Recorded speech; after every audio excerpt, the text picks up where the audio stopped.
Hello, good morning, everyone. Welcome into the Guilty Charge podcast. Hope you got some coffee in you or some kind of energy drink or whatever floats your boat.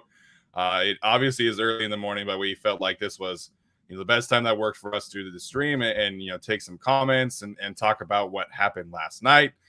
As you can see, it was apparently the worst game that Alex has ever seen and a big snooze fest from Tyler. So we'll talk about some takeaways from the game, focus on some of the players who are not necessarily on the roster bubble, give some love to some players who really played well.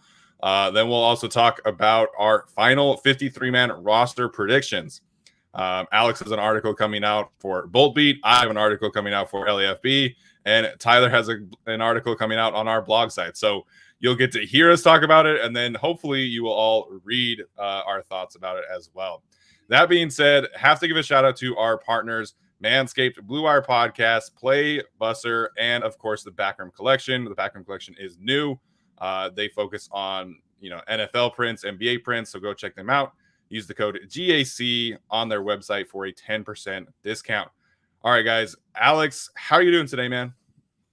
I'm doing good. So 10 p.m. games are the bane of my existence, whether it's NFL or NBA. So I was like, holy shit. And yeah, I kind of wish I went to bed and then woke up and watched it in the morning. Maybe I would have felt better and been like, oh, Forrest Merrill did that one thing well. But like that game was just brutal to watch. Me and Tyler, I think, exactly stopped watching at the same time. And we were just like, yeah, I'm not doing this anymore. So yeah, that was just tough to watch. But again, like, a lot of people were overreacting, like, oh, this is a sign of bad coaching and all that. Like, yeah, no, it wasn't necessarily the most well-coached game, a lot of penalties, but pretty much half of the guys that were playing yesterday aren't going to be on the team by Tuesday. So like, I think it's hard to really, get a good feel for where the team is in that standpoint. And that's maybe why I would have liked to seen some of the, high-end starters play, but I definitely get Staley's conservative approach there. But so hard game to watch. Happy the preseason's over, and I wish I drank alcohol last night. Yeah, I had to drink some coffee instead. So there was one comment from Dan Fouts that I actually did agree with, and that he was like, it's preseason for the officials too. And it really is. Like, there were so many bad calls. Like Rashad Penny's blindside block was ridiculous. Yeah. The dude was just like chilling there for 10 minutes and then barely touched, I think it was Jesse Lemonnier. And so, unfortunately, that's just the state of the preseason. Unless your name is Tyler Huntley, you're probably going to suck and have a lot of penalties.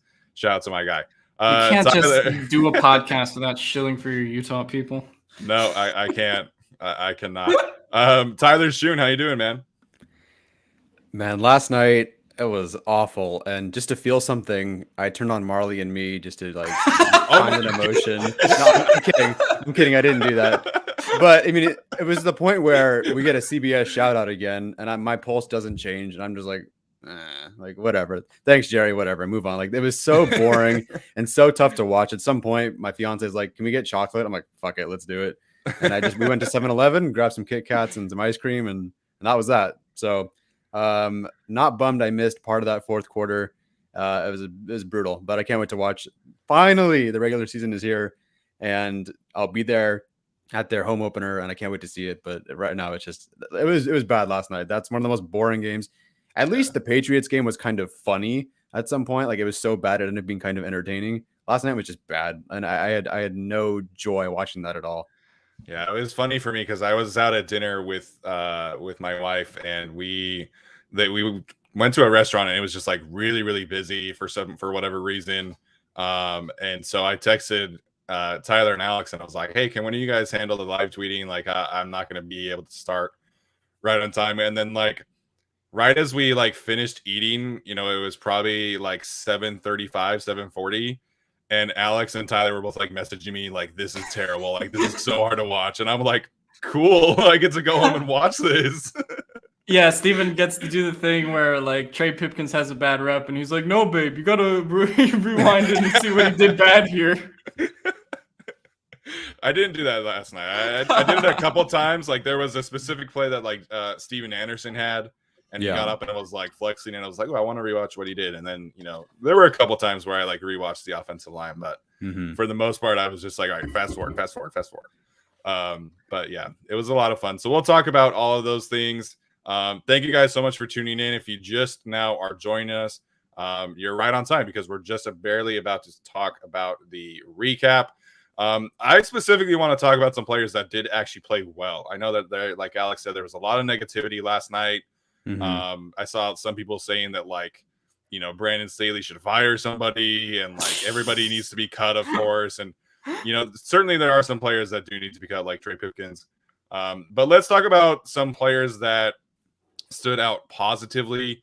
And I'll start us off by talking about Chris Rumph. Chris Rumph is somebody that, of course, if you've been listening to the show, you know that none of us were really huge fans of the pick, but Rumph has really impressed me, and I have really come around on him being a playmaker.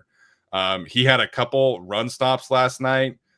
There was one specifically where he really showed off some nice quickness, cut through a couple of blockers, and then had a tackle for loss. And then his quarterback hit that he had, I tweeted the video if you haven't seen it, but that long arm and understanding of leverage is just not something that I saw on his film at Duke. So to me, that shows that A, he's learning from Joey Bosa, and B, that he's actually progressing and developing at a very high rate.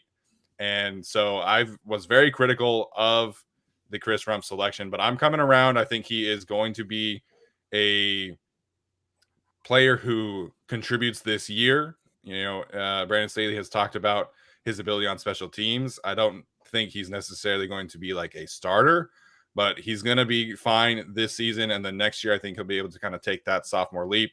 And the Chargers will need it because there's so much uncertainty right now at the edge position, at least long term. So Chris Rumph was very impressive to me last night. And I am fully on board at this point with that selection. I was, obviously both you and I were pretty equally skeptical about him, but my guess was that he was going to be a better pro than a college prospect, honestly. But for him to go out, and what we found out was eventually him work with Khalil Mack, and then every day work with Joey Bosa, and then you have Brandon Staley as your coach. It really doesn't get better than that. And so, the Chargers going for guys with traits like a Nick Niemann, for example, as well, guys with traits and some motor as well, and they're developing Rumph so well. I can't wait to see him against some starting caliber players. Cause I know, I wish I saw him more in that rotation, instead of in Mosu and Fackrell. I would have loved to see Rumph out there against the, first team Niners or whatever, against some of these guys. So I can't wait to watch him. And good call. That long arm, like you pointed out, which I missed the first time.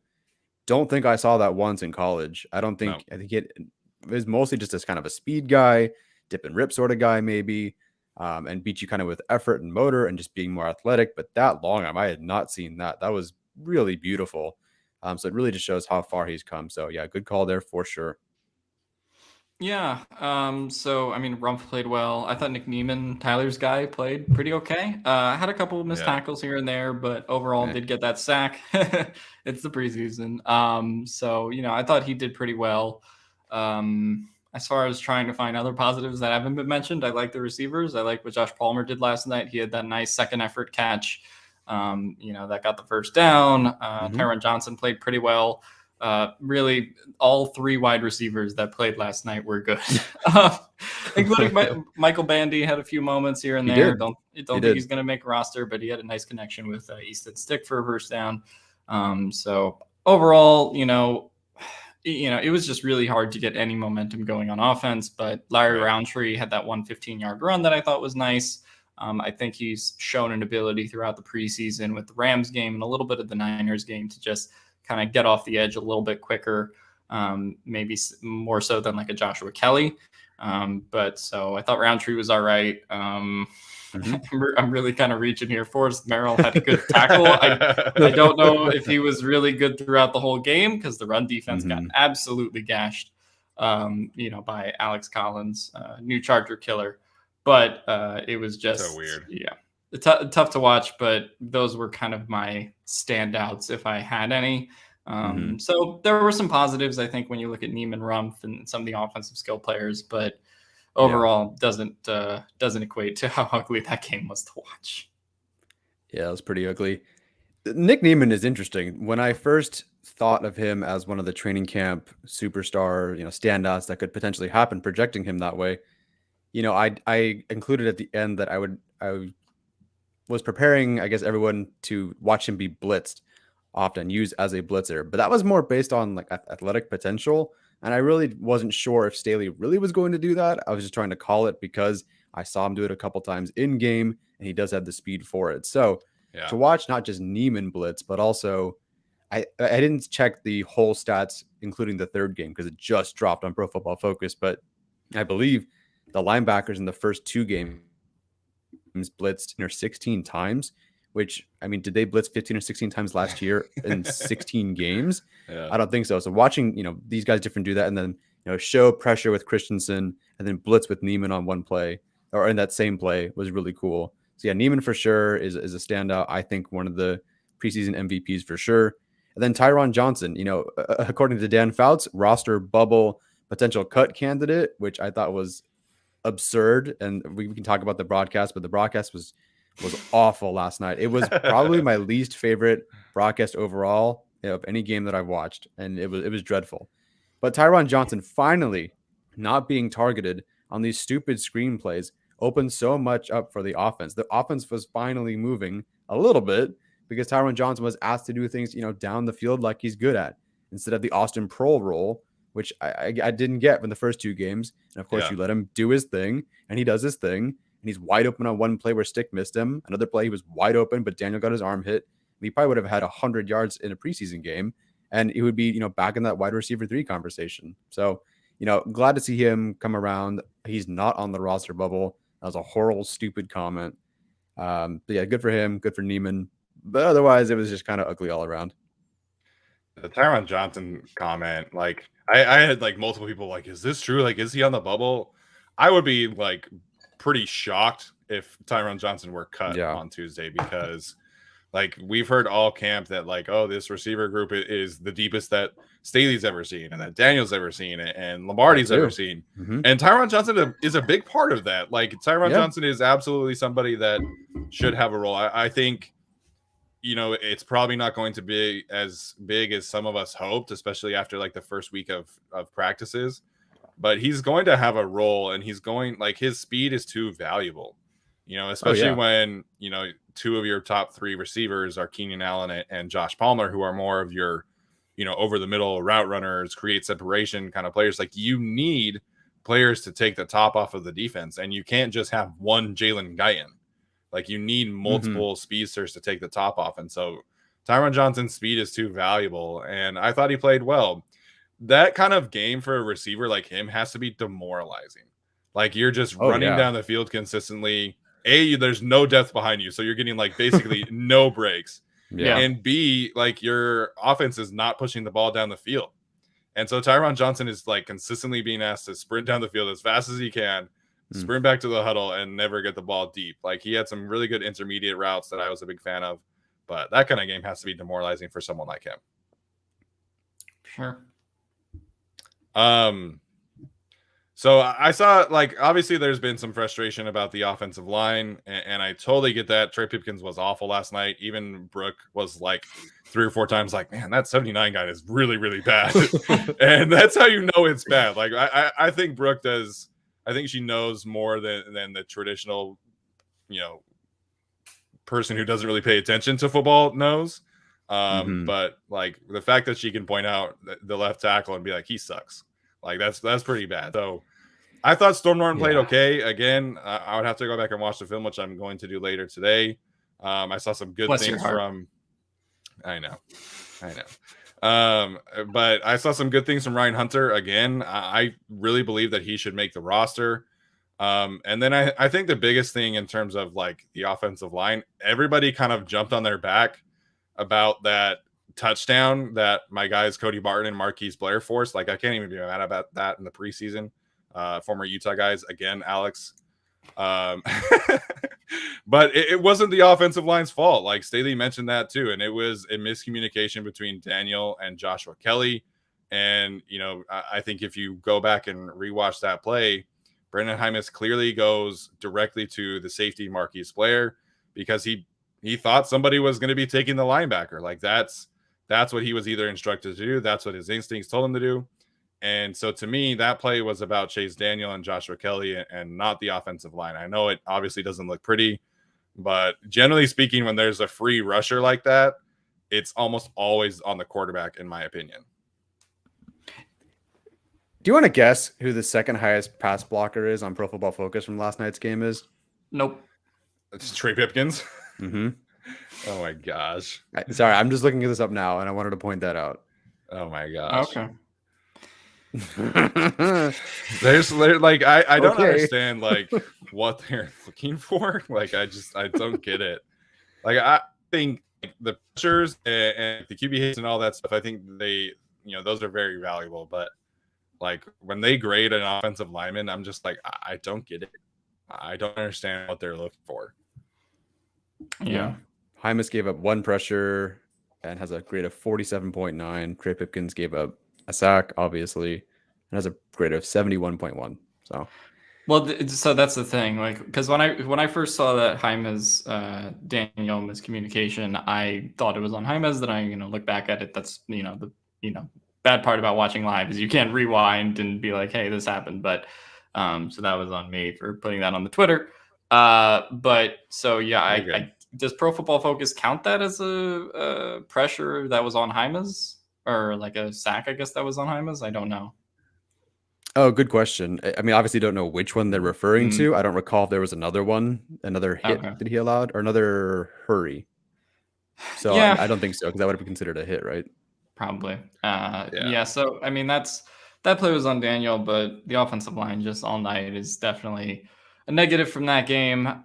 Sure. I think that I wrote this in my 53-man roster prediction that'll be coming out, but I think Trey Pipkins has fully ceded the swing tackle to Storm Norton. I don't think Trey Pipkins will be cut just because they have to keep 9 offensive linemen. We'll talk about roster predictions a little bit later in the show.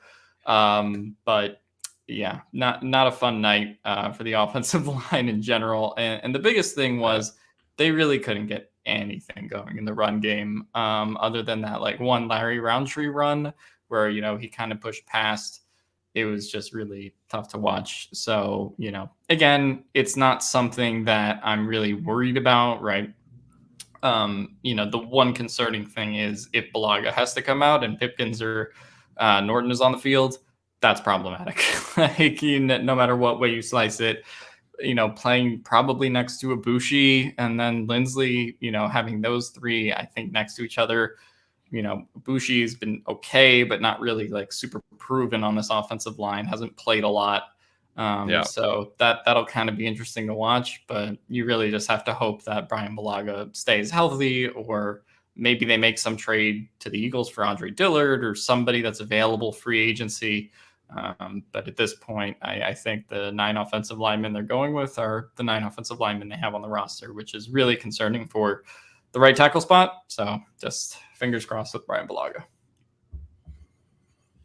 Yeah, I think that's unfortunately been kind of the plan all along, is just like trust what you're doing in sports performance and hope that Brian Bulaga is able to stay on the field, because I think obviously if the other players are all healthy, right? But I think in a vacuum, like you can withstand a game or 2 of Matt Filer at right tackle or Storm Norton at right tackle.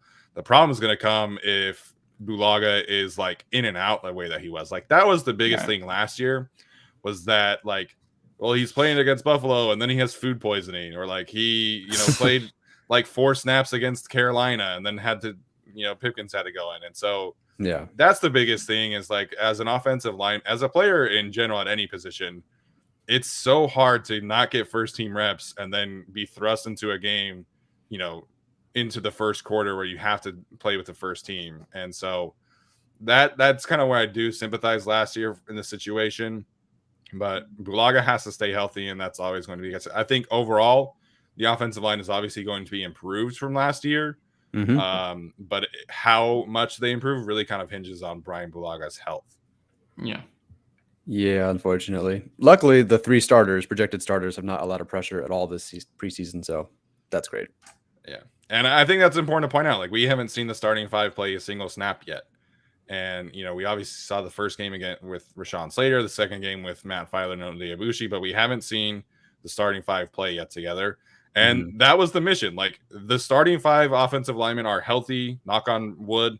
They are healthy heading into week 1. And that was the mission. And so this is, even if we kind of disagree with the method, like this is a huge victory for Brandon Staley and his staff. Like they are getting the team healthy to week 1. And again, knock on wood, but I personally cannot remember a time where the Chargers are heading into week 1 with like basically no major injuries, like outside of Ryan Smith. Like that's pretty much it. Like everybody else. Still 2 more weeks to go. I know that, but there's no more games. Like right. There's no games. There's no scrimmages. Like it's going to be some walkthroughs this week, according to Staley. And then next week, they'll kind of, really kind of dive into some game prep. But, that's a huge victory, in my opinion. Like it really is. No, we've been waiting since 2018 to see Derwin James and Joey Bosa on the field in week 1. And I mean, like we kept missing it every year for whatever reason. Yeah. And so finally, for the first time, the 4th year, we get Derwin James and Joey Bosa together. Finally. I can't wait. I know. I'm not going to believe it until they are both on the field against Washington, because we know what could happen with this team. But yeah, no, look, I think health was the goal coming into, this preseason. I think Brandon Staley made that clear with his approach and the guys he chose to sat.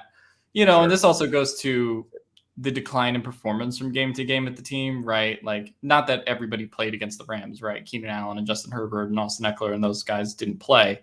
But you had fewer and fewer starters play every preseason game, right? That was the trend, right? You had 3 wide receivers play yesterday. You didn't have Ibushi play yesterday. Yeah, you didn't have Filer play yesterday.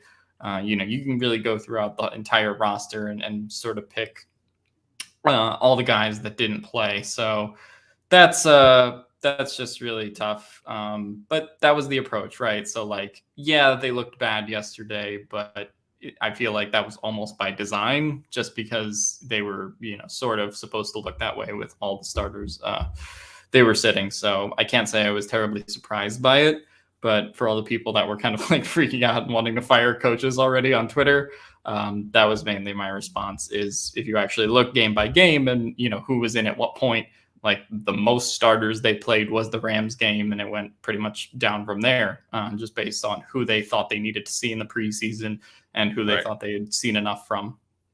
Yeah, I think the only players last night that are like starting or playing like, a lot of snaps were Asante Samuel Jr. and Josh Palmer. Like that was pretty much it. Everybody else was second and third strings. Like I think even Christian Covington played like the first drive and that was it. It was all the backups. It was all the undrafted free agents. It was all, all that kind of crew. And so unfortunately, like we had to sit there and watch that, but I don't really have like a major takeaway in terms of like this team's future besides that. All right, let's talk about the quarterback situation. I think Tom Telesco unfortunately threw a wrench in a lot of our plans last night. Yeah. I'm just gonna get this out there. Like I personally I can't agree with keeping 3 quarterbacks on this roster. Daniel Popper kind of tweeted this out too. Like he had 54 players listed and he couldn't decide how to get to 53. Of course we'll wait and see what his prediction is. But I was going through the same thing last night.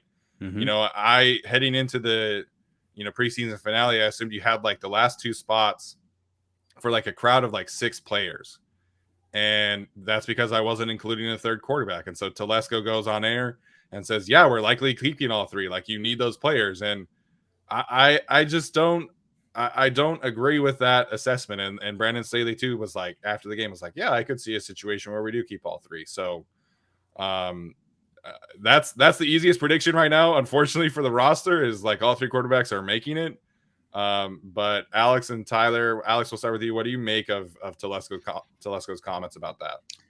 I wouldn't take it as a certainty just because Telesco has said things and then done things differently in the past, right? So could keeping all 3 quarterbacks mean, hey, we're going to keep 2 of them on the roster and 1 of them on the practice squad? It could mean that. But they've done this for the last 2 years. The one reason that I thought it could have been different this year is because you have your starting quarterback established for, at the very least, the next 4 or 5 years. With Justin Herbert versus if you look at when they drafted Stick, right, that was the final year of Phillip Rivers' contract. And so nobody knew how that was going to play out. Plus you have Tyrod and, Justin, the year after. So that was kind of the reason for keeping all three. For me, I just don't see the purpose either way, right? Whether you're a Stick person, you're a Daniel person, I don't give a shit. They both suck ass. You know, if you're a supporter of either one, just keep one, right? Like, to me, if you think Daniel is better than Stick at this point because of mentoring Herbert and because of all that stuff and his relationship with the coaching staff, then keep him as your veteran quarterback. If you think Stick has surpassed Daniel at this point, then just keep Stick as your QB2. Like, to me, that's really the answer. Like, keeping all three of them is just a waste of a roster spot. And, you know, I obviously am writing I already wrote my Bolt Beat 53-man roster prediction that'll be out later. But, you know, I was like, hey, I had Fehoko making the roster, and now I don't have Fehoko making the roster. Or I had Ogbongbemiga, but now I don't, right? Like, that's just the problem. I think with keeping three quarterbacks, I'd rather use that spot somewhere else rather than say, you know, a Stick who might be inactive or a Daniel who might be inactive, right, for, you know, a specific week. It's just a waste of a roster spot to me. I get why they're doing it, but I would just have made the decision to go QB2, pick whoever you like, whether it's Stick or Daniel, and just move forward. You know, you're not going to be running any, you know, trick plays for Daniel or Stick, right? Like, this isn't a Taysom Hill kind of situation like in New Orleans or something like that. So, you know, the backup quarterback spot is just very questionable. I don't really trust Easton Stick or Daniel at this point. I trust Daniel more to be QB2 because of his relationship with the coaching staff. But it seems like they're going to keep all three. And like you and Tyler have said, it just seems like a waste to me when you could have a roster spot to a Braden Fehoko or somebody else instead of that, or keep a fourth running back, keep a fourth tight end, you know, et cetera, et cetera. I call complete BS. I do not think that Brandon Staley is that stupid and he would keep three quarterbacks. I have to believe that Brandon Staley would know better than to do that, especially considering the defensive issues with injuries on the roster and the fact that guys have just played better. I can't see, especially because you can look, if you have, let's say it's Easton Stick as QB3 and they cut him, you can protect him. Even that kind of feels like a waste, but you can do that and you can hold on to him. And that's, I can't imagine that Staley's or Telesco are actually going to go out, look at their roster, look at how well everyone else has performed on the team and go, yeah, let's keep three quarterbacks. On the active roster, I just don't buy that they're going to do that. I am not predicting that Stick, and I don't think Stick will be the guy. Or I do think Stick is the QB3, and I'm not predicting Stick to make the roster. I'm really not. I really don't buy this. You know, maybe in certain situations, if Herbert is banged up, then maybe on some days they'll have, you know, Stick activated just for that game, just in case for whatever reason. Maybe Chase Daniel, you know, has his elbow issue again. I don't know. You know, maybe they'll activate Stick on certain games, but I do not believe that they're going to keep three quarterbacks. I really don't.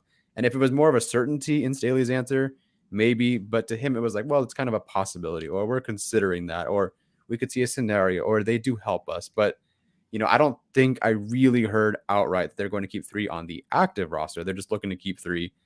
And, oh, whoa, what's the atom bomb? Sam Tevi? What happened to Sam Tevi? Sam Tevi is out for the season. Oh, that's not an atom bomb. I thought they traded to the Chargers or something.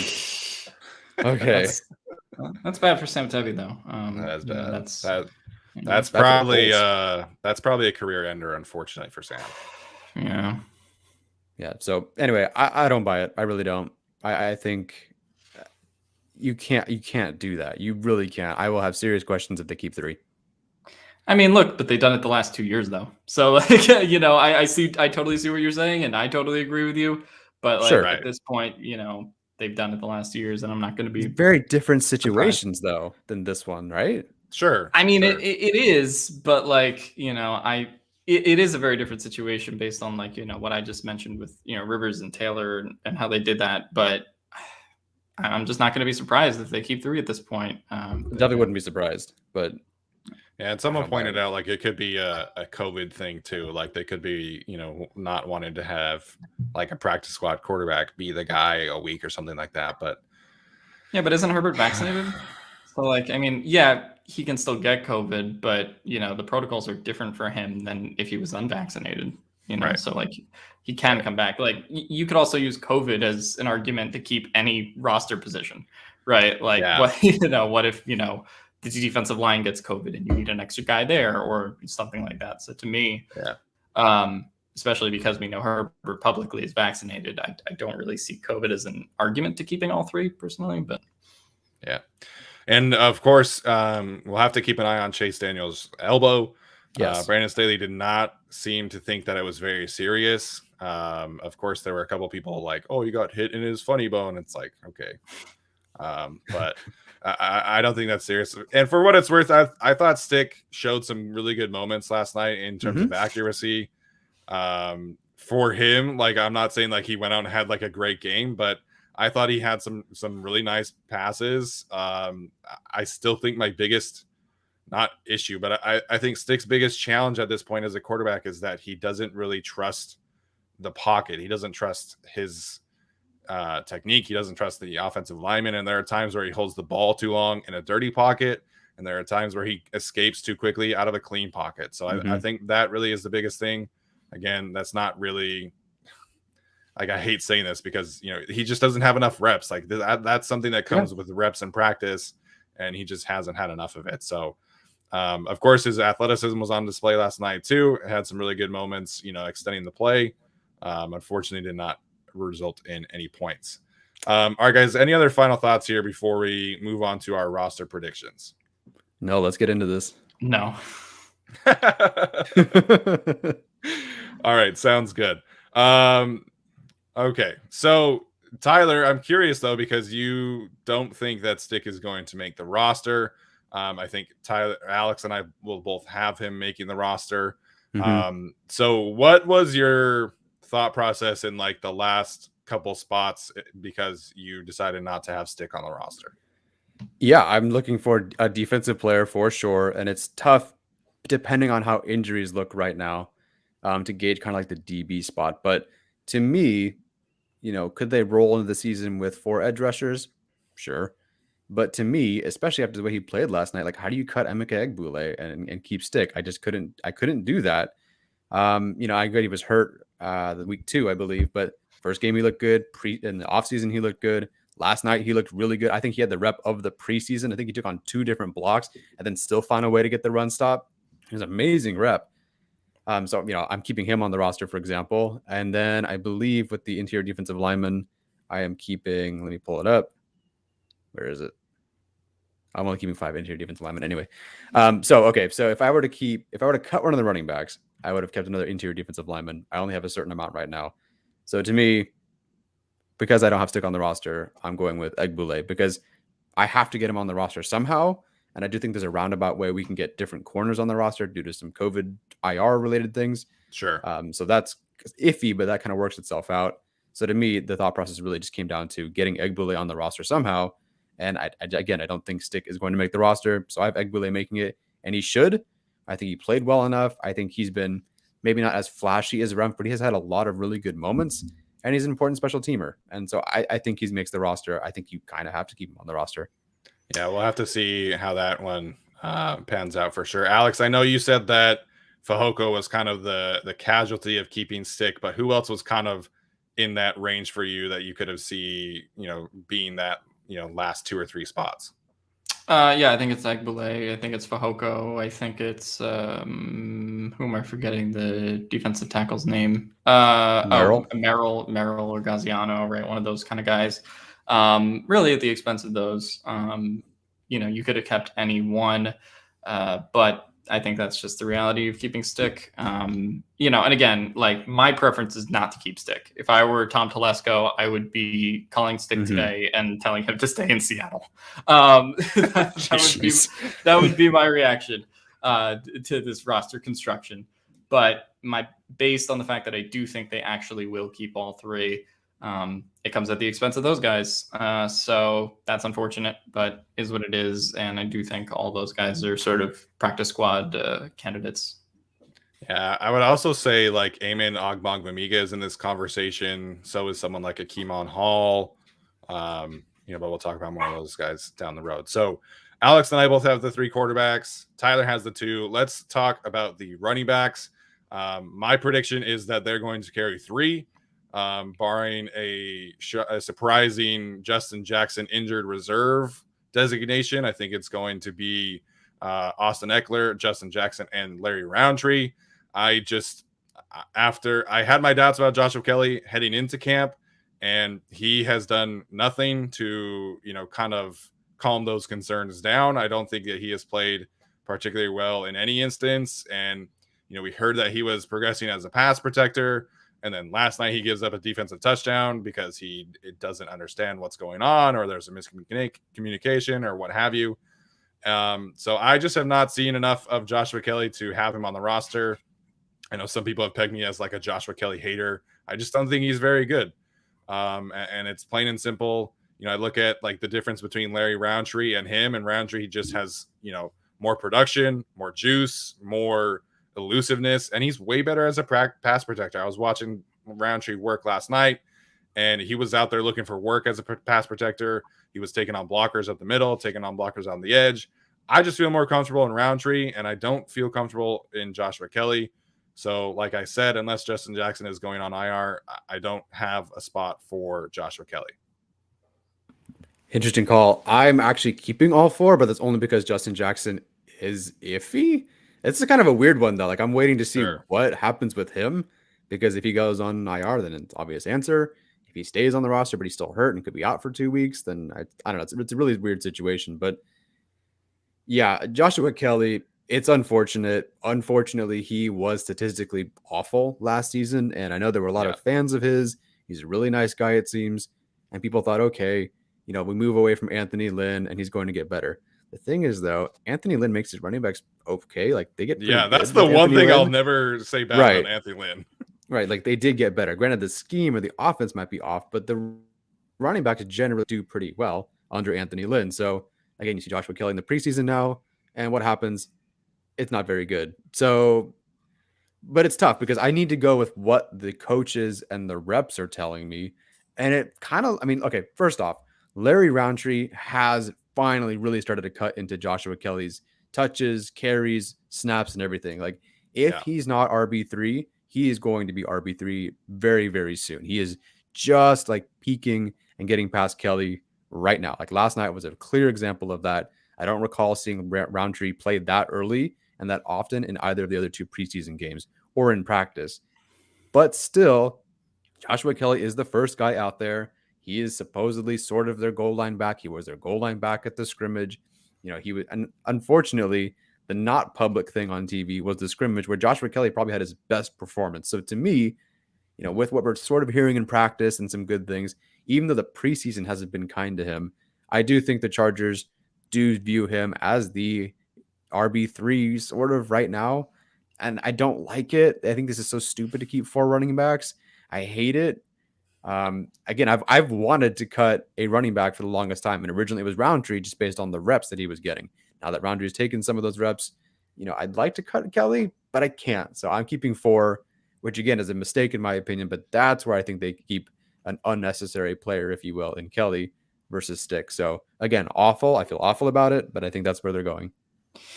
Yeah, I think Joshua Kelley and Easton Stick are completely unnecessary, but they will keep both. I do have them keeping all 4 running backs between Eckler, Jackson. Jackson obviously depends on what happens with his injured reserve designation, if there is one. I doesn't seem like he's going to go on injured reserve, but we won't know until after the 53-man roster is released, because I believe they can't put him on IR until he actually makes the 53-man roster, because that's what triggers short-term IR, where he can come back. If they do it now, then he's out for the season. Yeah, which is what the Jags did with Travis Etienne. So that's kind of the situation. So he will make the 53-man roster regardless, of his injuries and stuff like that. Whether he's an injured reserve, we'll figure that out.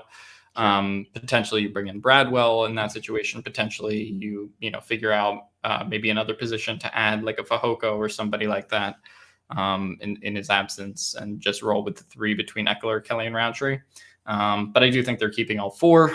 I think Roundtree and Kelley are kind of redundant in terms of the types of running backs they are. And I also think Roundtree has shown in the preseason and the offseason program that he's been better and can contribute effectively on special teams. right? Like that to me is like the big difference between the two right now. It's just that there's more utility in Larry Roundtree, and so I do think they'll keep all four. If it was up to me, I would cut Joshua Kelley, but I do think that I would predict them to keep all four as of now. Yeah, so pointing out Roundtree was on the first team punt teams coverage and returning, and he was also the kick returner. So he's active on special teams, and that is absolutely a feather in his cap. Wanted to shout out Bolt Brett here. We're up early because we all wake up early, and Alex is 3 hours ahead, so he's been awake for a while. Alex, quick question. Do you believe if you had to pick 3 that Roundtree is the safer one right now? Yeah. Okay. I mean, I think so. The only thing that really gives me the hesitance to, if I had to cut one, is that I don't think Telesco is going to move on from a fourth round pick 1 year in. Like, I just don't see him doing that. So like if Telesco was to cut one, I think it would be Kelley, but it's just, we've seen how long this Pipkins experiment has gone. We've seen how long the Kelley experiment I think is going to go on.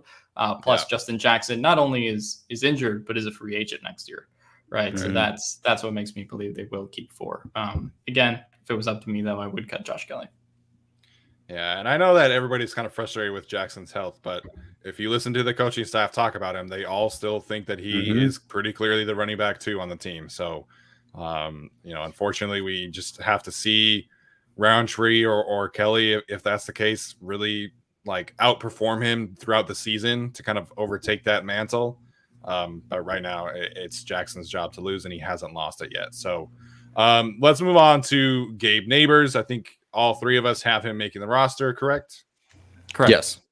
Okay, so Gabe Neighbors. But we can talk about it. We can talk about it for sure.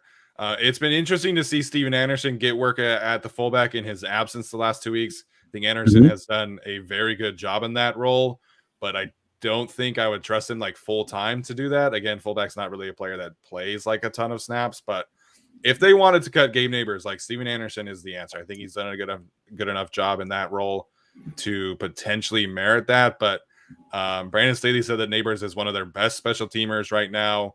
And he had said that he had a phenomenal training camp. Again, kind of the use of phenomenal, but take that for what it is. But I don't think that they'll cut Neighbors. I know that some people were kind of speculating about that. I think Neighbors is a fine player. We wanted to see him improve as a blocker and as a special teamer, and it sounds like he has done that. So I think that Neighbors is going to make the roster. Yeah, to me, sorry, Alex, go for it. No, okay. No, I think Neighbors is safe. That we saw early on in training camp, they were using him in more pass sets and kind of more interesting formations. So, obviously training camp is, or what early training camp is anyway, right? Like that doesn't mean that's necessarily always going to be used in the regular season, but in addition to being Justin Herbert's friend, I think they can find more interesting ways to use him on the roster than, what they did last year. So I do have them keeping, the 4 tight ends plus Neighbors. Yeah, to me, I get the sort of argument. And listen, Anderson's played really well in that sort of role. And so, I'm less likely to believe, I'm more likely to believe that they'd cut Neighbors now than they would have beginning of the preseason because Anderson has actually played pretty well. Right. But I still think that Anderson in that role is more of a wrinkle that they can use in their offense, whereas Neighbors is the feature. Like that is the basis of their play action game, their run game, their outside zone. I really do think that Gabe Neighbors is the feature in that role, whereas Anderson just provides a really cool wrinkle, something different, a different look, and he can do that. And then Neighbors goes out wide or something. So, while I could see why people would think it was redundant, I think it's just there's a nice little overlap there. But I don't think that one plays so much in the other person's role. Like I think Anderson is clearly going to be the more inline tight end, and Anderson's going to be more the fullback. But they can both kind of play each other's roles, just not full time. Yeah, and it's clear that whoever makes the roster in terms of tight ends and fullbacks, like they're all going to be moved around, as Trevor just pointed out in the chat. Like Keenan said that Neighbors has been catching in a lot of passes. The first week that we were, all at practice, Neighbors was lining up out wide in certain spots. So it seems like he's going to take a nice little leap forward, which is what the Chargers needed. Alex mentioned the 4 tight ends. I have the 4 tight ends making the roster too. I know I was pretty concerned about the blocking department of the tight end room, but it really seems like Anderson and Donald Parham have really taken some nice leaps forward in that regard. Parham's had some really good blocks setting the edge as well as in one-on-one pass protection. He did get beat last night, if I remember correctly. McKitty is showing some flashes, but he's having some growing pains, and I think that's okay. A lot of people have given him like an F grade for the preseason. I can't really agree with that. But it's a good thing that he's not going to have to be the guy in terms of blocking. Like, they can mix it up if they want to. It can be Parham, it can be Anderson, it can be McKitty. And, it's a good thing that they have the flexibility now to not rely so heavily on McKitty's blocking ability. I still think he's going to be able to carve out a role. I still think he's going to make the roster. But it looks like they could potentially bring him on a little bit more slowly than we thought. I think, not that they're misusing McKitty, I get why they'd use him as a blocking tight end, and that should be obviously part of his role. I just see things either on, and it was clear to me when he ran, I think, a slant, and he shook Derwin James out of his shoes. And I'm thinking, oh, I did not see that coming. And there's a couple of times I see, like in this scrimmage, they have a post route or a corner route dialed up for him deep, and Derwin James just happens to cover it. But I see that they want to get. I think it's there. I think he needs to be used more as a receiver, in my opinion. I get that he's going to develop, and they want to bring him on slowly, and there's guys in front of him, and it's fine if they want to use him as a blocker. But I think there's just something there, and It's a gut feeling. But I really think he's a better receiver than he's being shown to be so far. So we'll see. I'm really curious to see how he develops moving forward. Yeah, I don't think there's any possibility that Neighbors gets cut. I mean, I think you really said that it's going to be kind of a slow developmental process. So that's just kind of what it's going to be. I don't like where they picked him in the draft, but I'm fine with the actual player that they received. And so, it's just going to be Cook, Parham, Anderson, McKitty in some order. Obviously, once you get past Jared Cook, I don't think it really matters like what order you put the tight ends in, really, because they'll all be playing in certain roles, and you'll have McKitty as the blocker. So yeah, I think that's pretty clear that that's what it's going to be at this point. So yeah, I do have 4 tight ends and the 1 fullback in Neighbors. Yeah, and this team needed some development from Donald Parham, and it looks like they have been getting it. A lot of beat writers have dubbed him the most improved player in the camp, and it seems like that is certainly true. Tyler, how many receivers do you have making the roster, and which ones do you have making it?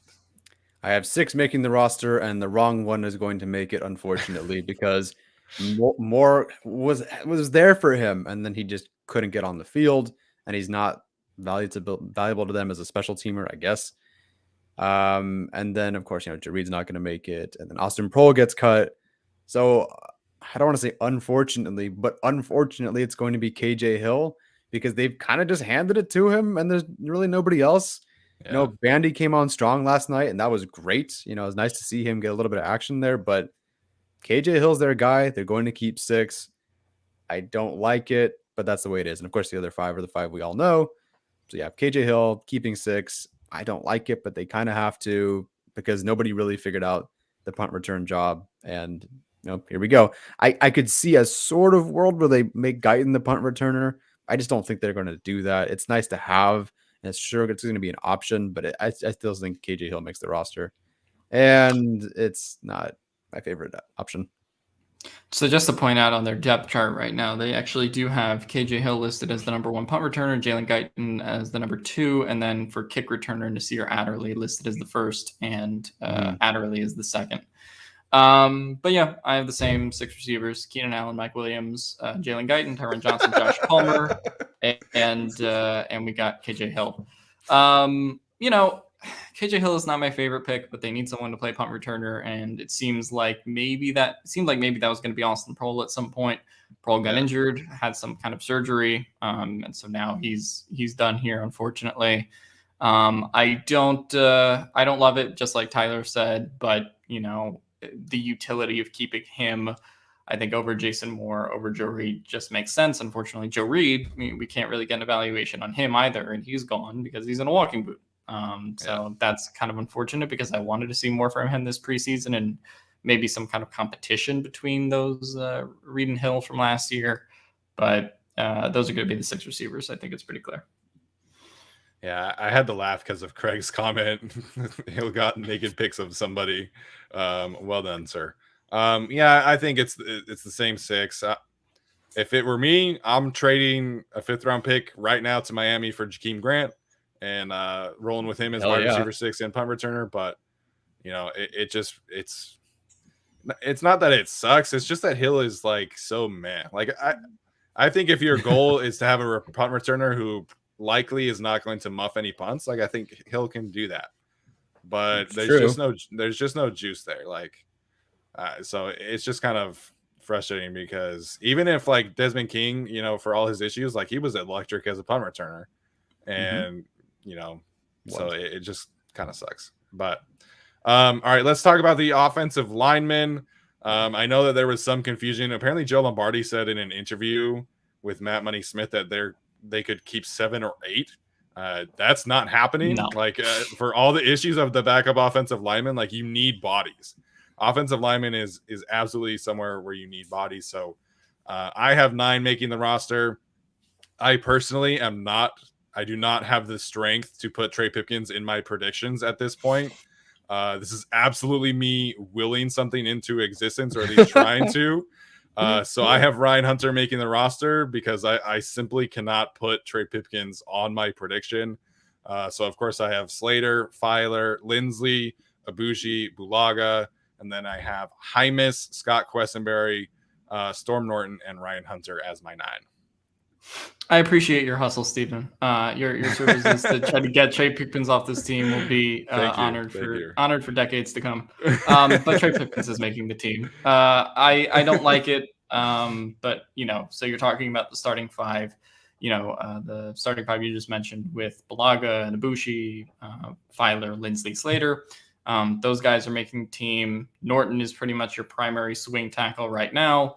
Quessenberry is your backup center. Filer is your, guard. All right. That's kind of going to be your swing interior lineman. And then, so, you really just have Pipkins at that point. There's no way, unless you trade for somebody or sign somebody in free agency, I don't think Pipkins is going, because he's really your 9th offensive lineman. At that point, he's really your, you need 2 tackles and probably 2 guards to be your kind of backups. And Pipkins is that, unfortunately. And again, this comes back to I don't think Tom Telesco is going to cut a guy he drafted in the 3rd round. The same thing I've said really about Joshua Kelley. I don't like them keeping Trey Pipkins. They're going to keep him. You guys are funny in the comment section right now. If Phil has naked pictures of somebody, Pipkins has that naked person kidnapped. Jeez. Well done. Yeah, I have Pipkins making the roster, and I don't you feel gross about it. I feel gross about it. This is I'd rather probably keep Easton Stick. But again, kind of going back to the Kelley thing, I just unfortunately have to go with what the reps are telling me. And that is that Hunter's not really getting the same amount of reps. So unfortunately, Pipkins is the guy that they think, or maybe they're just trying him out as much as possible. I don't know. But yeah, it's ugly. I hate it. It's part of the reason this team will contend in the future as early as maybe next season, so they can get another really good draft, with next year, have another Hymas pick or whatever, take a tackle in the 1st round again, fine. But yeah, it is going to be what it is. And I think they're going to hold on to him. Staley basically admitted very early in the preseason offseason that Pipkins is a good developmental backup. But I don't like it. Obviously, they're not going to keep only 7 linemen. That'd be ridiculous. I could see them keeping 8 if they cut Pipkins, fine. But they're going to keep him. If it's Hunter, cool. If it's another offensive tackle on the market, awesome. But I do think they'll keep 9 guys, and it will be 2 backup tackles. And for right now, that is Pipkins. And, that's not great. Yeah, it's not.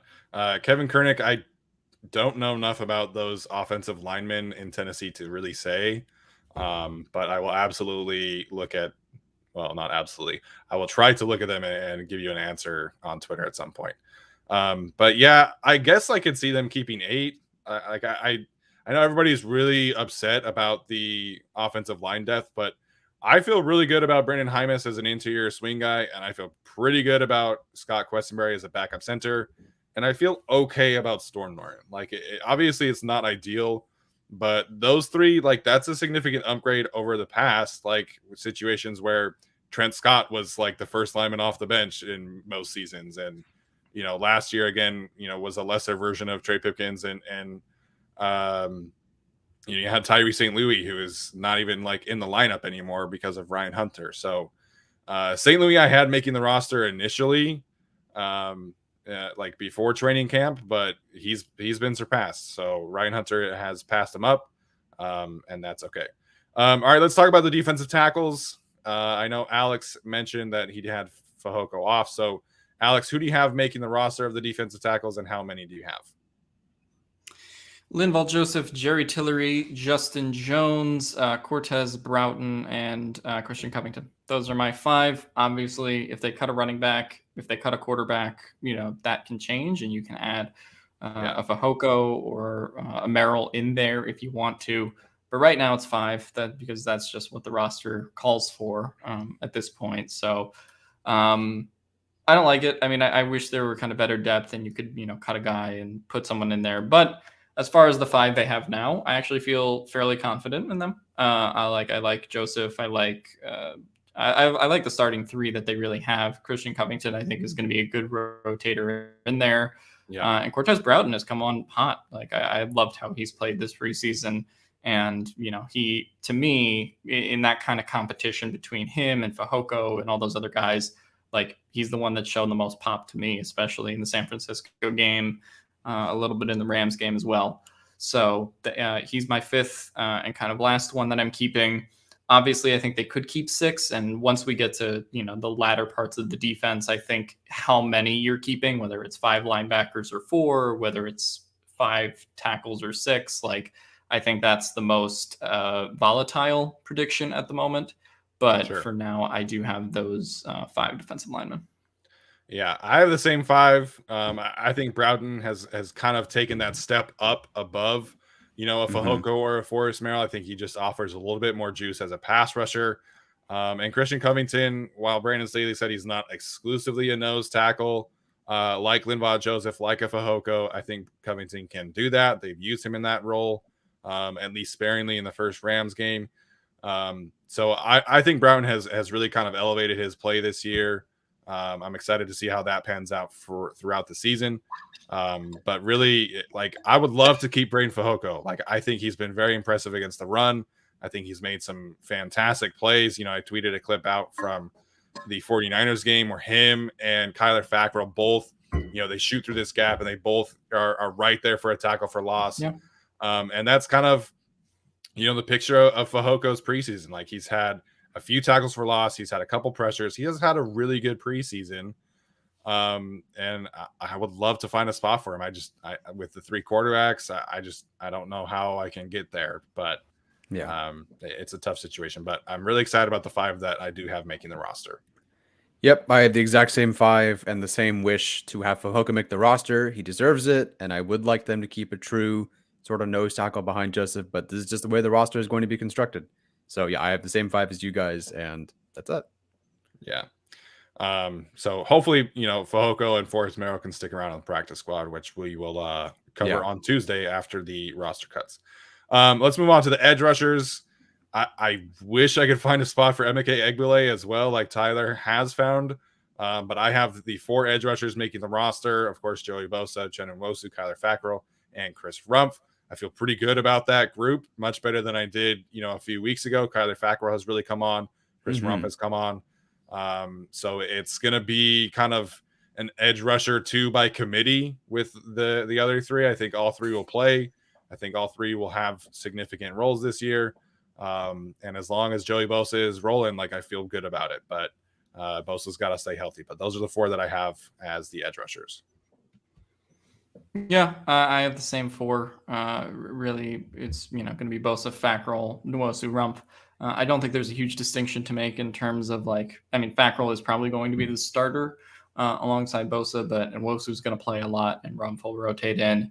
Egbule is, again, one of those guys that I wish I could put in, but just based on how they're constructing the offense, it leaves a little less room for the defense. So he's unfortunately one of the guys that has to go by the wayside. I hope that, I can keep him on the practice squad if, I'm Tom Telesco in that kind of situation. But it is what it is. So I do have those 4 edge rushers making it like Steven. Yeah. Well, I like you, MK, so you can stick around on my roster. Yeah, absolutely. And I do want to keep Jesse Lemonnier on the practice squad. I think he's flashed some really good signs this year. I do think he's kind of a year away from challenging for a spot, but I do want to keep him on the practice squad.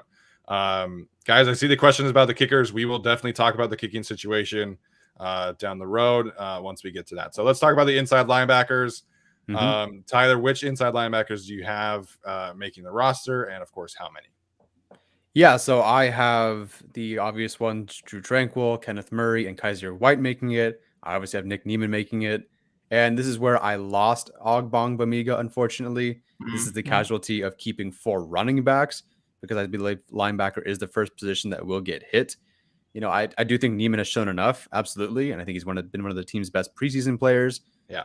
And unfortunately, it comes down to, the reason that it kept him off the roster in the first spot. And that's that Ogbongbemiga is a linebacker, and they're going to need to keep more DBs because of the Smith situation, or maybe more running backs because of Justin Jackson's health. And I just don't see a world. I mean, other than special teams, of course, I just don't see Ogbongbemiga playing as much as, say, like an Emeka Egbule. I think Egbule could have a couple spots here and there as a pass rusher. I don't really see Ogbongbemiga really even hitting the field on defense. So it's really close, and I'd love to keep him.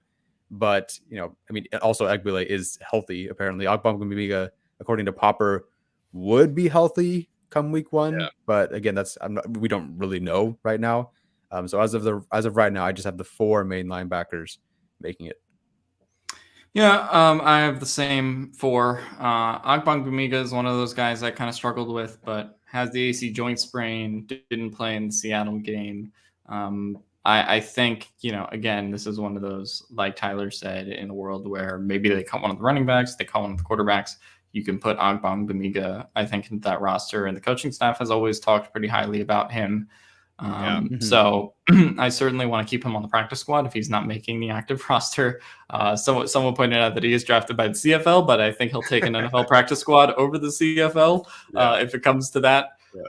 So that'll be interesting to watch as far as it goes. But I'd like to keep Ogbongbemiga if he is healthy, but I just don't have enough space for it based on the fact that Staley has kind of prioritized really the secondary and the kind of edge rushers. The linebackers were always a little bit not less important, but I think that bodies in the secondaries is more important to this defense. I hear what you guys are saying, man, but I have Ogbongbemiga making the roster. I understand the health concerns, and that certainly makes it tougher. But I just look at like all these players in this kind of cluster and like who has generated the most buzz. It's been Ogbongbemiga. He's been, he ran with the starting group at the scrimmage once Kenneth Murray was out. Joey Bosa said that he's had a great camp. Brandon Staley said that he's been a great communicator and great on special teams. So I understand the concerns, and this is probably one that I could get wrong for sure. But if I'm picking like all these players, in this same kind of cluster, like I'm going to pick the one that I've heard the most buzz about, and that's been Ogbongbemiga.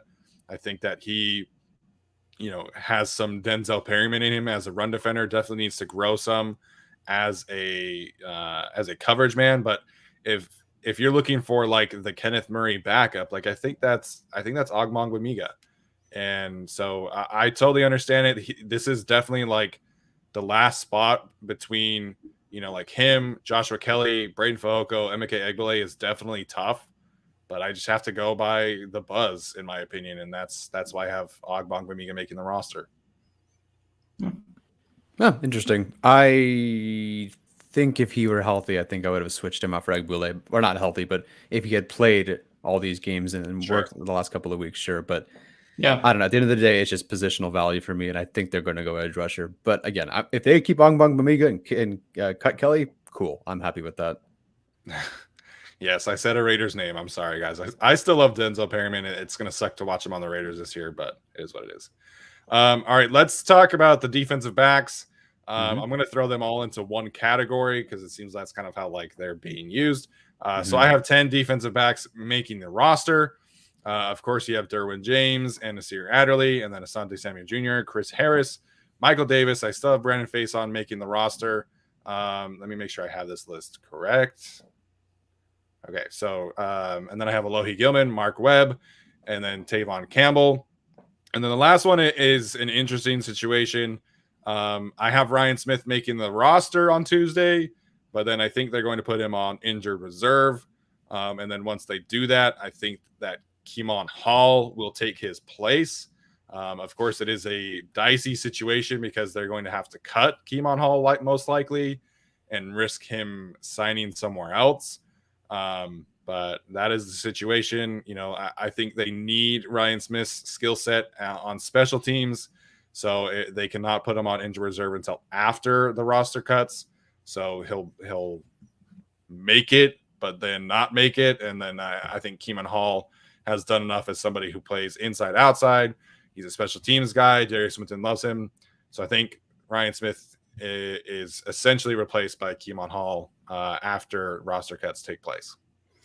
Yeah, I mean, we'll have to see also if he's off the COVID list by then, because I don't think they can put him on the active roster until he's off the COVID list, which requires those days of negative tests. So we'll have to watch that as well. So it could be a situation where Keemon Hall is actually on first, and then they swap him out for Ryan Smith at some point, or another roster spot entirely.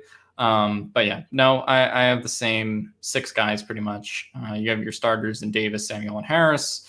Then you have kind of the Faison and Tavon Campbell kind of being your rotational players. And then in your one more, I think that's Keemon Hall or Ryan Smith when he eventually does come back, because of his special teams role and the fact that he's going to play that. Nobody else is going to really be the gunner on this team. I mean, maybe somebody will be it in his absence.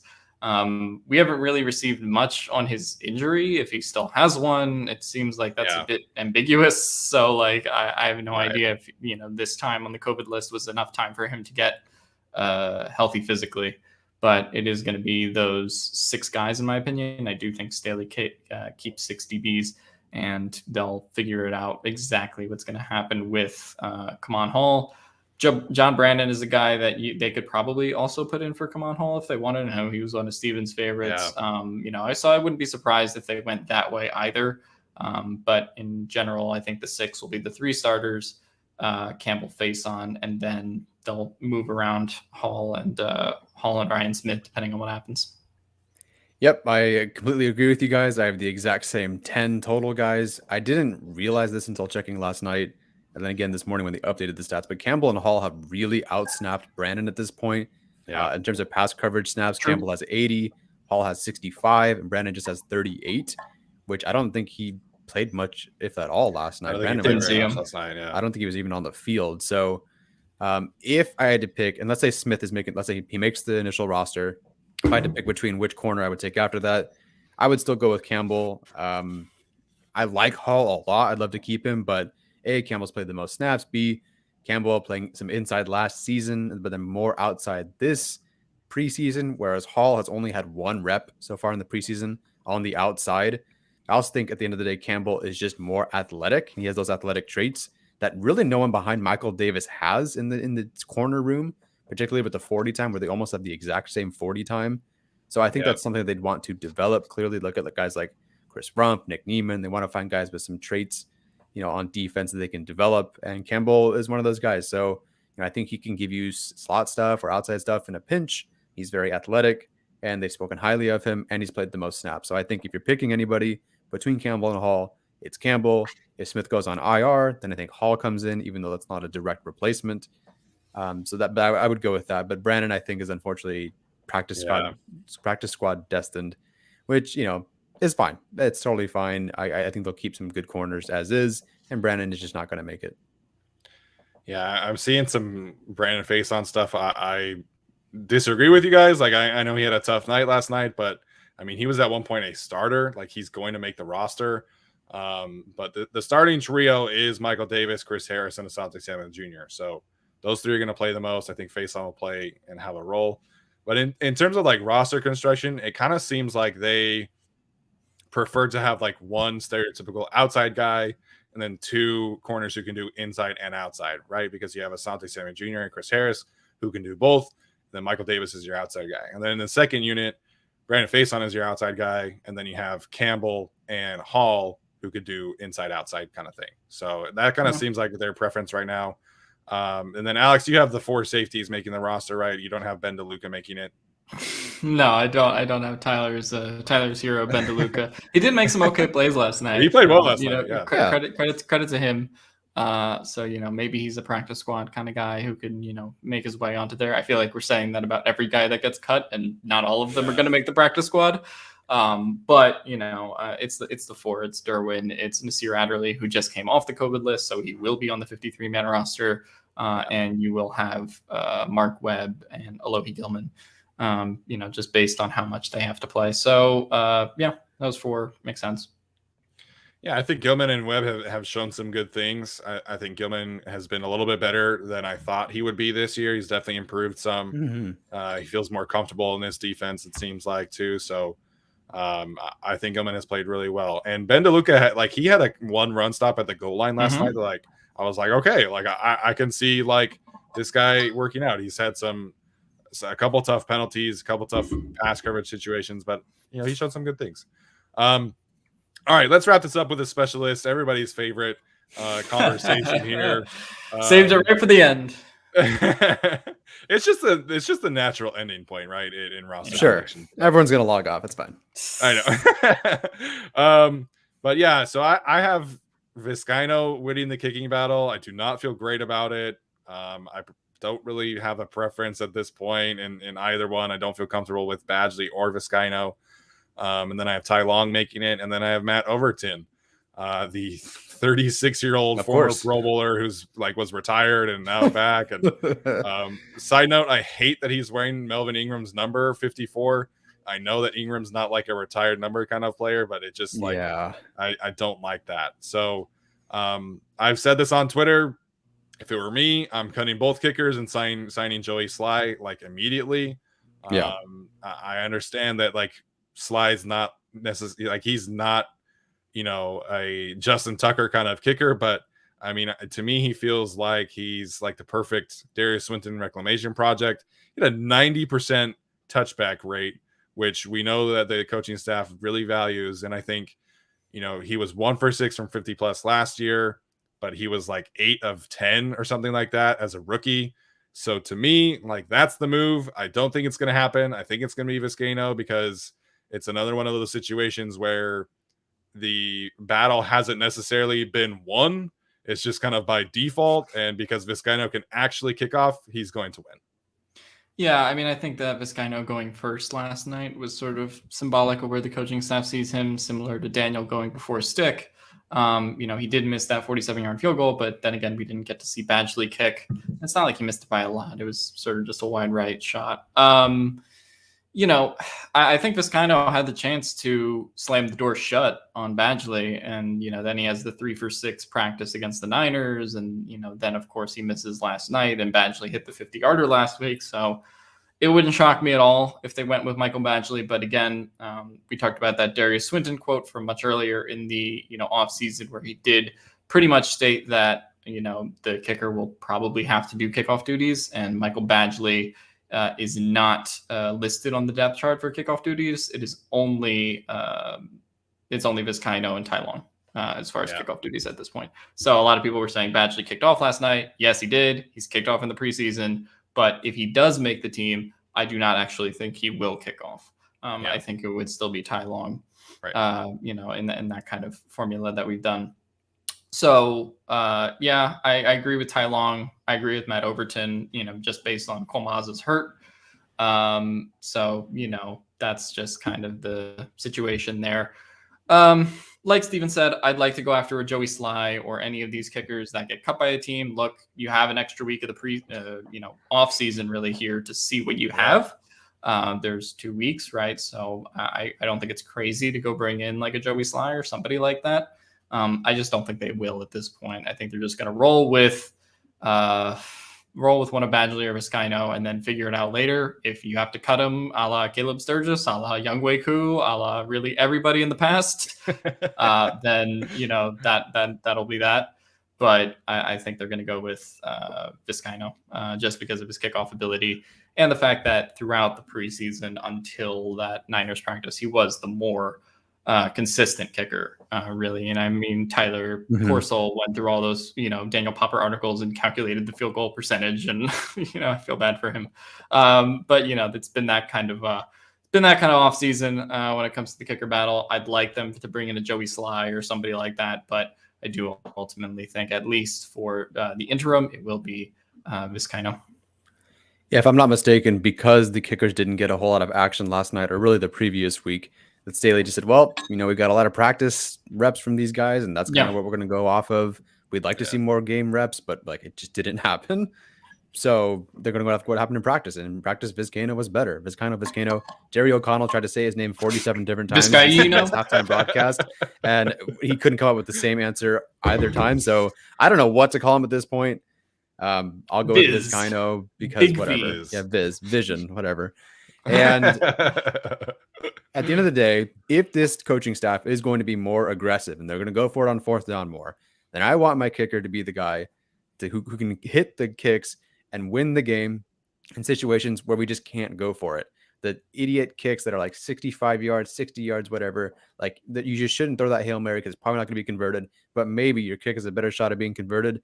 I'm going with the guy who can actually make that. Otherwise, if I'm at the 33 and it's 4th and 3, I'm just going to go for it. If I'm the staff that's supposedly going to be aggressive, I'm going to go for those touchdowns. Yeah. Who needs the guy who can kick it? I mean, of course you want a guy who can make it under 50. Sure. And that's sort of Badgley, but if Vizcaino is pretty close, then I'd rather take the guy who can kick it from further away to win the game. Otherwise, I don't know. I'm going with Vizcaino. I don't feel great about it, but I do think he is the guy. It was very close. Him missing sucks. If he had made it last night, I really don't think there'd be any doubt, but that one miss is obviously concerning.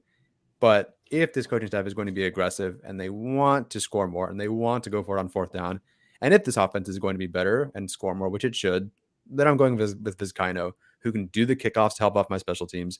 And then at the end of the game, if I have to, hit that Harrison Butker field goal to beat the Chargers, but in this case, Vizcaino kicked the field goal to beat the Chiefs. Edsky did put it in the chat, Miss Kano. So that's what he will be called if he does miss a kick against Washington or Dallas in those first 2 weeks. Yeah. I don't know. Obviously, we're rooting for whoever they choose, but it's not a great situation. Please go sign Joey Sly. I'll root for you with my eyes just slightly open. Exactly. All right, let's each run down through our rosters really quickly. Tyler, why don't you start us off? Run through your whole 53 really quick. Okay, so quarterback, Justin Herbert and Chase Daniel. Running back is the big four. I'm cutting Darius Bradwell. Fullback, I'm keeping Gabe Neighbors. Wide receiver, I'm going with Keenan Allen, Mike Williams, Jalen Guyton. Josh Palmer, Tyron Johnson, and KJ Hill. At tight end, I'm keeping 4 with Jared Cook, Donald Parham, Dre McKitty, and Steven Anderson. At offensive line, I'm keeping Brian Balaga, Matt Filer, Corey Lindsley, Rashawn Slater, Ode Ibushi, Scott Quessenberry, Storm Norton, Brendan Hymas, and Trey Pipkins. At interior defensive line, I'm going Joseph Jones, Tillery, Covington, and Broughton. At edge, I'm going Bosa, Fackrell, Mosu, Rumpf, and Egbule. Linebacker, just 4 with Murray, White, Tranquil, and Neiman. At corner, Davis, Harris Jr., Samuel Jr., Faison, Smith with an asterisk there, Tavon Campbell, and potentially Keemon Hall, depending on what happens. And then at safety, of course, James Adderley, Gilman, Webb. And then at kicker, Vizcaino, punter, Tai Long, long snapper, Matt Overton, because that's what you guys said, and I'm going with it. I think Cole Mazza still is hurt. I don't think we've really received an update there. I don't know. Right, Alex, run through your... Well, I was just going to ask regarding Matt Overton. Did he take all the long snapper snaps last night? Because he did versus San Francisco. So, yeah, I can't say I was like intently watching the long snapper snaps last night. Probably he was the only one. I know Mazza did not play last night. I don't know if we've received like an update for his long-term health. But it's going to be Overton at this point because he's the only one. Yeah. So for my quarterbacks, I do have Herbert, Daniel, Stick. For my running backs, I do have the 4 making the roster: and Eckler, Jackson, Kelley, Roundtree. And then wide receivers, I have Keenan Allen, Mike Williams, Jalen Guyton, Tyron Johnson, KJ Hill, and Joshua Palmer. Obviously, tight ends, the four of them, Steven Anderson, Donald Parham, all the names at this point. I'm not going to keep repeating them because Tyler just ran all through them. But, and then Neighbors at fullback, I think is going to be there. And then offensive linemen, I do think they end up keeping Trey Pipkins, which will, infuriate the fan base on Twitter. And I'm not happy about it, but I do think they keep the 9 offensive linemen, the 5 starters, plus Quessenberry, plus Pipkins, plus Norton, plus Hymas. So I think that will be that. The edge, I think you're going to have Joey Bosa, Chris Rumph, Uchenna Nwosu, Kyler Fackrell. Defensive line, same 5 that Tyler has. I think Broughton really earned that spot here in the preseason. And then,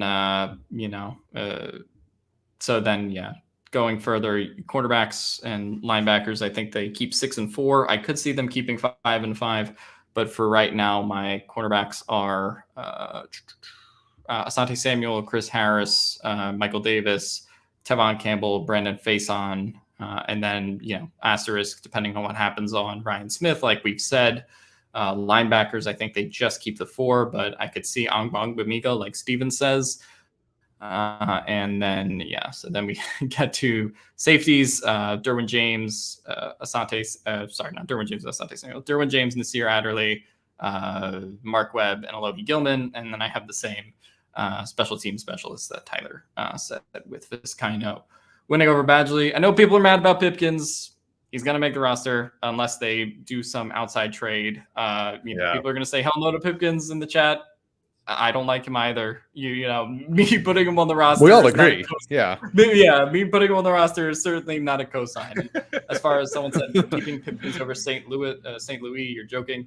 St. Louis hasn't played, so they're going to go with Pipkins, right? Like that's just the unfortunate thing about it.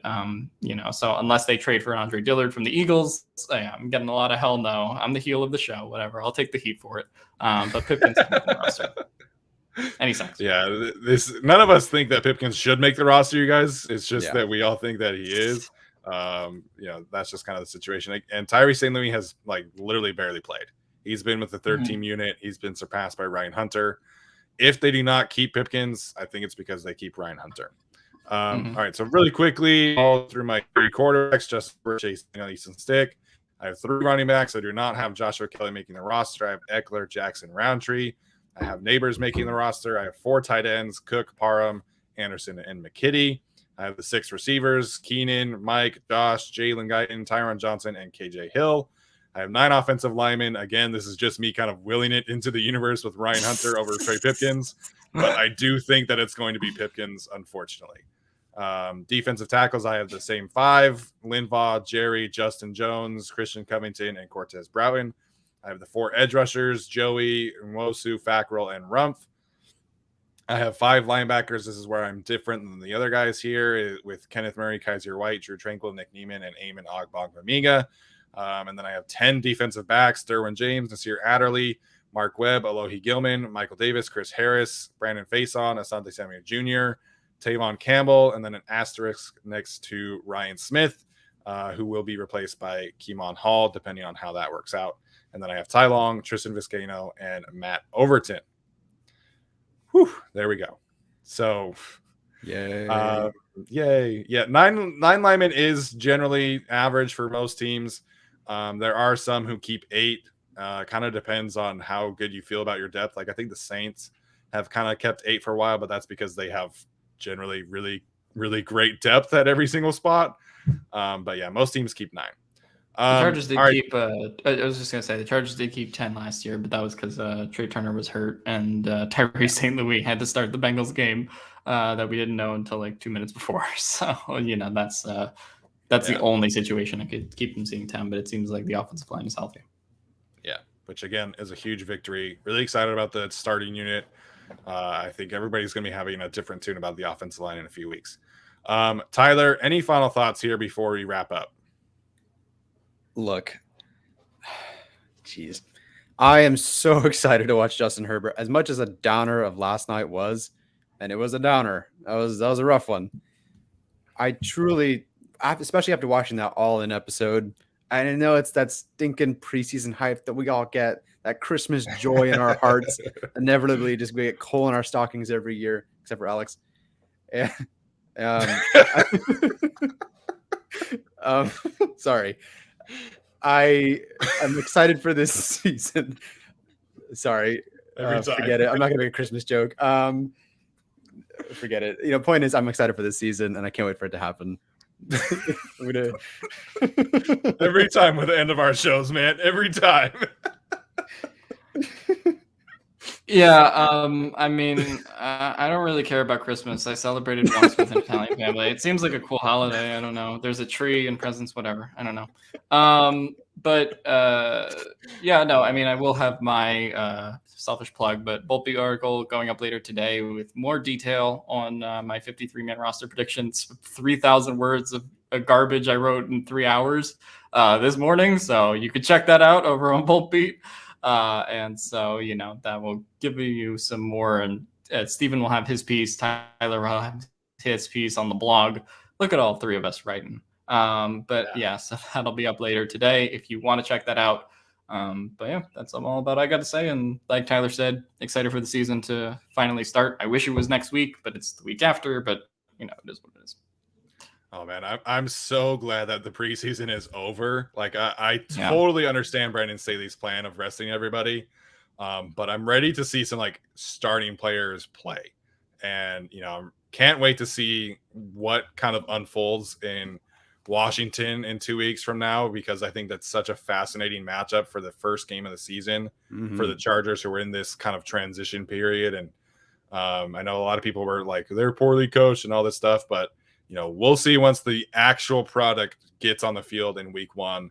It's going to be a huge test for everybody. And I firmly believe that this team is trending in the right direction. I don't necessarily think that they're going to be like a Super Bowl kind of team, but I do think they have a chance to really contend for a playoff spot. So really excited about everything like that. We are going to be live again on Tuesday evening after all the roster cuts happen. We'll go through everything and talk about some players that will be on the practice squad and react to that. And then we've got some fun things planned for you guys for this kind of week off as well. Doing hopefully some other interviews and things like that, having some fun discussions. But yeah, it's going to be a lot of fun. As always, make sure and support our partners. Their Twitter handles are below. Of course, Manscaped, Blue Wire Podcast, Buster Gambling, and of course the Backroom Collection, which is a new one. Thank you guys for tuning in. This has been great. It's been a great turnout. I hope all of you have had some coffee, get some juice flowing today.